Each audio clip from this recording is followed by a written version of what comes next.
चलिए, कल आप लोगों को ये सबक पढ़ाया गया था कि उर्दू में 9 हरूफ ऐसे होते हैं जो अपने पहले वाले हर्फ से तो मिल सकता है लेकिन बाद वाला हर्फ उसमें नहीं मिल सकता है।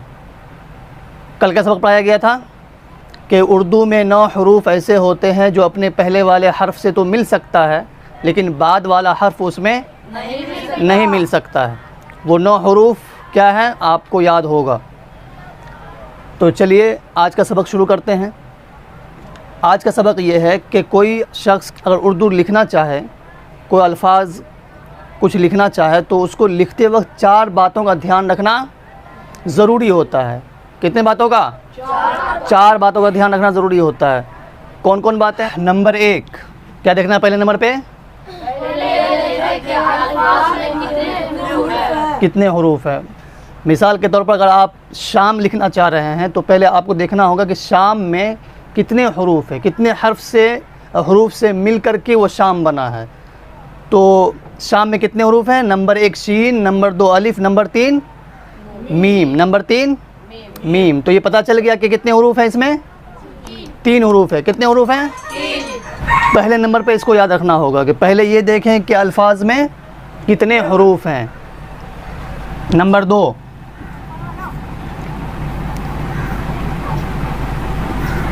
फिर ये देखें, नंबर 2 पे क्या देखना है? फिर ये देखें कि कौन कौन से हरूफ हैं।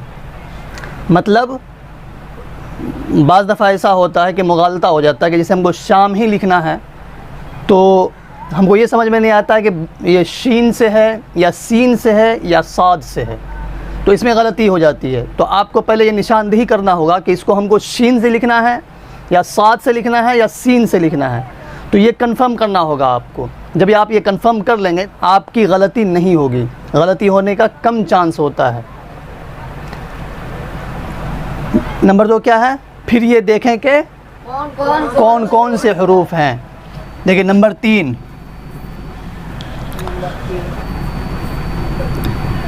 फिर ये देखें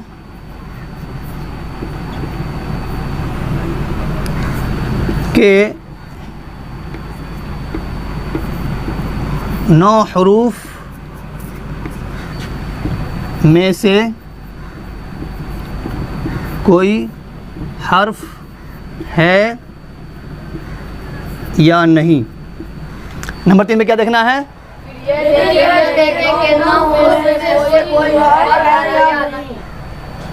क्या मतलब हुआ? इसका मतलब यह है कि जब आप लिख रहे होते हैं, इस क्या मिसाल बताए थे आपको? शाम। क्या बताए थे? शाम। तो देखना इसमें 9 हरूफ में से कोई हर्फ है या नहीं। कितना हो गया? नंबर 3। नंबर 4 देखिए, नंबर 4 है कि आधे आधे हर्फ लिखते जाएं और आखिर में पूरा लिखें। जैसे हमको शाम ही लिखना है, क्या लिखना है? शाम। तो 9 हरूफ वाला अगर कहीं पे आ गया हर्फ तो वो पूरा ही होगा, वो आधा नहीं होगा, चाहे शुरू में हो या बीच में हो या आखिर में हो। लेकिन 9 हरूफ के अलावा कोई भी हर्फ आ रहा है तो शुरू और बीच में तो आधा आधा होगा लेकिन आखिर में पूरा होगा। इसलिए आधे आधे हर्फ लिखते जाए। तो अगर आप ये कायदा समझ लेते हैं तो आपके लिए उर्दू लिखना निहायत ही आसान होगा। क्यों कि बाज़ दफ़ा देखेंगे कि आप धीरे धीरे समझाया जाता है, ऐसे लगाया जाता है, फिर यूँ बताया जाता है, फिर शीन बनाया जाता है, फिर अलीफ लगा के समझाया जाता है। इसको समझने की ऐसे ज़रूरत ही नहीं पड़ेगी जब आप इस कायदे को समझ लेंगे। तो नंबर 4 क्या है? कि क्या कायदा नंबर 4 क्या है?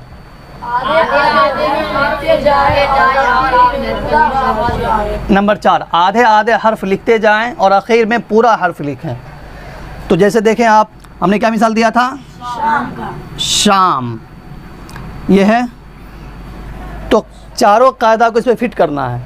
नंबर 1 कायदा क्या था कि पहले ये देखें कि अल्फाज में कितने हरूफ है। तो हमने देखा कितने हरूफ है इसमें? 1 शीन, 2 अलिफ और मीम 3। दूसरे नंबर पे क्या देखना है? फिर ये देखेंगे कौन कौन से हरूफ हैं जिसमें हमको गलतियाँ हो सकती है कि इससे होगा कि इससे होगा। तो वो है क्या इसमें? शीन। क्या है? क्योंकि साथ से भी कोई शाम लिख सकता है, सीन से भी शाम लिख सकता है, लेकिन यह है शीन। तो 2 चीज़ हम कंफर्म हो गए। तीसरे नंबर पर क्या कंफर्म करना है कि 9 हरूफ में से कोई हर्फ है या नहीं। तो हम देख रहे हैं यहाँ के 9 हरूफ में से अलिफ आया है। क्या आया है? क्या आया है? अलिफ। जब अलिफ आए तो क्या करेंगे? मिलाकर लिखेंगे या मिलाकर नहीं लिखेंगे? मिलाकर नहीं लिखेंगे बाद वाले हर्फ को। अपने पहले वाले से तो मिल सकता है लेकिन बाद वाला हर्फ उसमें नहीं मिल सकता है। तो बाद वाले हर्फ को उसमें हम नहीं मिला है। आगे बात समझ में? ये इसको धक्का दे रहा है, ये इसको बोला चलो हटो। क्या बोल रहा है? और चौथे नंबर पे क्या देखना है कि आधा आधा हर्फ लिखा। चौथे नंबर पे क्या है? आधा आधा हर्फ लिखे और आखिर में पूरा लिखेंगे। तो हम आपको लिख के दिखाते हैं। ये कितना हुआ? आधा। नंबर 2 पे क्या लिखना है? अलिफ। क्या लिखना है? अलिफ। तो क्या हो गया? शा। क्या हो गया? शा। और ये अलिफ आधा नहीं होगा, पूरा होगा। अलिफ पूरा होगा। क्यों पूरा होगा? इसलिए कि ये 9 हरूफ में से आ रहा है। 9 हरूफ वाला कहीं भी आवे तो वो पूरा ही लिखा जाता है। दूसरी मिसाल भी देखे हम बताएंगे आपको। और तीसरे नंबर में मीम है तो ये लास्ट में है। ये कहाँ है?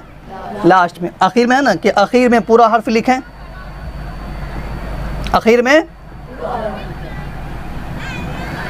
पूरा हर्फ लिखे। तो आखिर में पूरा हर्फ लिख दिया गया। दूसरी मिसाल देखिए, जानवर। क्या है? तो नंबर 1 में क्या लिखना है? सबसे पहले देखना है कि कितने हरूफ हैं। कितने हरूफ है? आप हिंदी में ही लिख के देख लीजिए।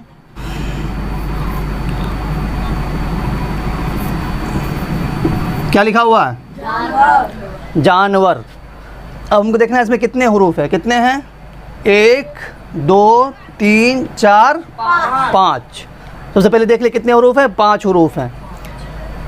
फिर उसके बाद क्या देखना है हमको? कौन कौन से हरूफ हैं। तो इसमें कौन से ऐसा हर्फ है जिसमें हमको डाउट हो सकता है कि जीम से है, कि जे से है, कि जो से है, कि जात से है। किससे लिखा जाएगा इसको? जिम से। क्यों? इसके नीचे बिंदा नहीं लगा। अगर हम इसके नीचे बिंदा लगा देते तो ये जे वगैरह से हो सकता था। इस तरह ये अलिफ काम करेगा। और ये इसमें हो सकता है रे है या रे है। तो पता चल गया इसमें रे है, रे नहीं है, वरना ये वाला रे होता। आई बात समझ में? तो ये र होता लेकिन ये है नहीं, इसलिए इससे होगा। तो समझ में आ गया कि ये जो रे है, रे नहीं है। नंबर 3 पे क्या देखना है हमको? 9 हरूफ में से कोई हर्फ आया है या नहीं। 9 हरूफ में से कोई हर्फ आया है। तो बताइए 9 हरूफ में से कोई हर्फ आया है यहाँ पे? कौन कौन सा हर्फ है? अलिफ है और वाव है और रे है। और क्या है? रे है। तो 3 हरूफ आए हैं इसमें। 9 में से कितने आए हैं इसमें? 3 हरूफ आए हैं। और चौथे नंबर पे क्या देखना है हमको? चौथे नंबर पे क्या देखना है कि आधे आधे हर्फ लिखते जाएं और आखिर में पूरा लिखें। यही कायदा था। तो चलिए हम आधा आधा हर्फ लिख के दिखाते हैं आपको। और जहाँ 9 वर्ड आएगा वहाँ पूरा होगा। ज है तो इसका जीम उतार दिए, आधा। अलिफ है तो ये पूरा होगा इसलिए कि 9 हर्फ में से है। न है तो ये भी आधा होगा। आगे व है तो ये पूरा होगा। आगे रे है तो ये भी पूरा होगा।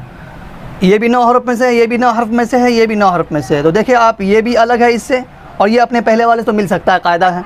और ये भी अपने पहले वाले से मिल सकता है। लेकिन अलिफ में नून नहीं मिला 9 हर्फ में से, इसलिए वाव में रे नहीं मिला इसलिए कि वाव भी 9 हर्फ में से, इसलिए नहीं मिलने दिया। तो अगर इस तरह आप लिखेंगे तो फिर आपका उर्दू चंद ही हफ्ते में बेहतरीन आप लिखना सीख जाएंगे और आपको किसी तरह की कोई दिक्कत नहीं होगी। तो चलिए आज का सबक बस यही ख़त्म करते हैं। इन चीज़ों को आप याद रखिए, जो पीछे सबक आपको बताया गया उसको और आज का सबक।